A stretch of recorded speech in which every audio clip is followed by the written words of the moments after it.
সময়টা শীতের, চারিদিকে কুয়াশাচ্ছন্ন।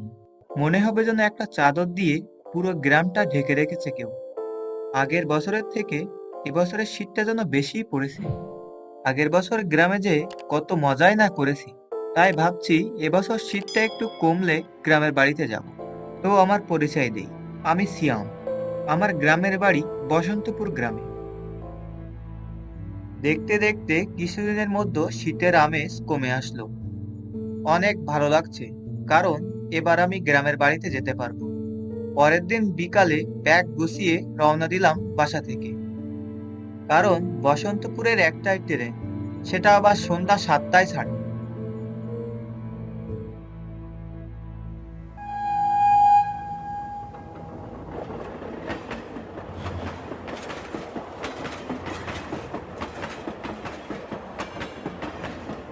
ট্রেনে বসে সবুজ প্রকৃতির দিকে তাকাতেই যেন মনে হলো সবুজ প্রকৃতি অন্ধকারে ঢেকে আছে। আমার গ্রামের বাড়ি যেতে খুব বেশি সময় লাগে না। আমার সামনের সিটে এক বৃদ্ধ বসে আছে।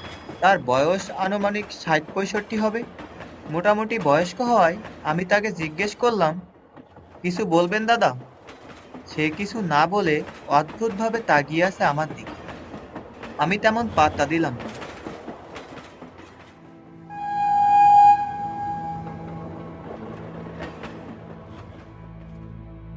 হঠাৎ করেই ট্রেনটি মাঝপথে থেমে গেল।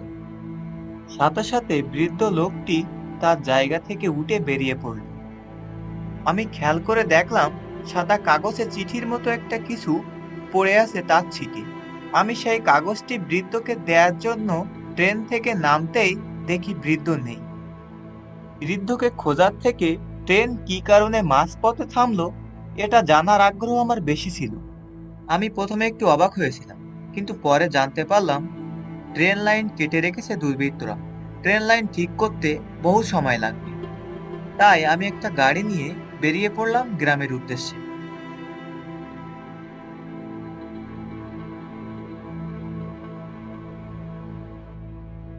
বাড়িতে এসে আব্বু আম্মুর সাথে কতদিন পর দেখা হলো। কি ভালোই না লাগছে আমার। আব্বু আম্মুর সাথে কিছু সময় কথা বলে আমি আমার রুমে চলে আসলাম। রুমে এসে চিঠিটা খুলে পড়তে লাগলাম। চিঠিটা খুলে আমি একটু অবাক হলাম, কারণ তাতে লেখা আছে, আমাকে বাঁচা সিয়াম, আমি খুব কষ্টে আছি।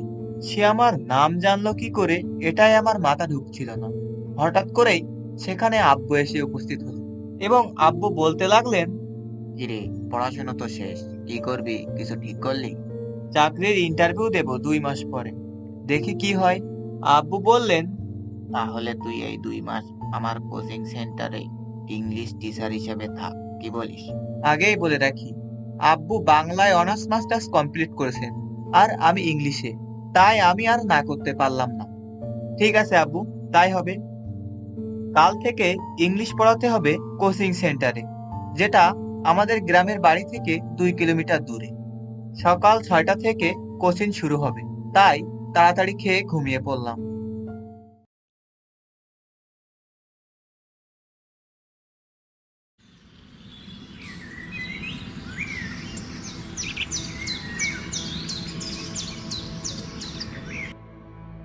পরের দিন ভোরে বের হলাম বাসা থেকে।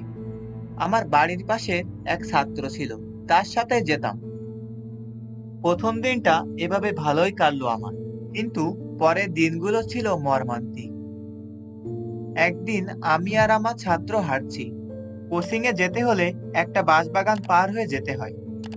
সামনেই বাঁশবাগান। একটু ভয় ভয় করতে লাগলো। ভয় না পেয়ে মনে সাহস নিয়ে যেতে লাগলাম। যেতে যেতে আর চোখে পিছনে তাকাতেই দেখি আমার ছাত্র আমার সাথে নেই। তার জায়গায় সেই ট্রেনের বয়স্ক লোকটি আমার সাথে হাঁটছে। সাথে সাথে আমি চিৎকার দিয়ে উঠি, আ! হঠাৎ আকাশ বলে উঠল, কি হয়েছে স্যার? আমি বললাম, কিছু না, চল। তাড়াতাড়ি পা চালিয়ে অবশেষে পৌঁছে গেলাম কোচিং এ। কিন্তু বাসায় এসে কোনো কিছুতেই আর মন বসছে না আমার। হঠাৎ সেই চিঠিটার কথা মনে পড়ে গেল। মাঝে মাঝে রাতে শুনতে পাই যেন কে বলছে, আমাকে বাঁচা, আমাকে বাঁচা। কিন্তু এই শব্দ যে কোথা থেকে আসছে সেটা আমি বলতে পারতাম না। সেদিন রাতেই ঘটলো ভয়াবহ ঘটনা। রাতে ঘুমাতে যাব বলে ঠিক করলাম, হঠাৎ দেখি কে যেন দরজায় ধাক্কা দিচ্ছে। তখন চোখ পড়লো ঘড়ির দিকে, দেখি 5টা 30 বাজে। মানে আকাশ ডাকছে কোচিং এ যাওয়ার জন্য। আমি কিছু না ভেবেই ওর সাথে যেতে লাগলাম। যেতে যেতে বললাম, কিরে আকাশ, তুই এত চুপচাপ কেন আস? চা খাবি নাকি? জি স্যার। কিছু দূর যেতেই একটা চায়ের দোকান পেলাম। 2টা চা দিন তো।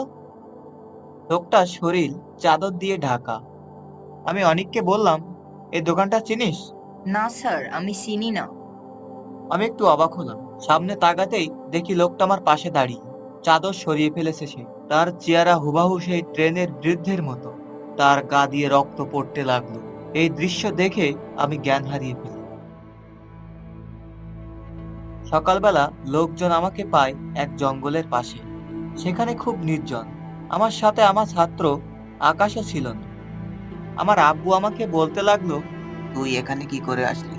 কি হয়েছে খুলে বল তো আমার সাথে সব। আমি সবটা খুলে বললাম।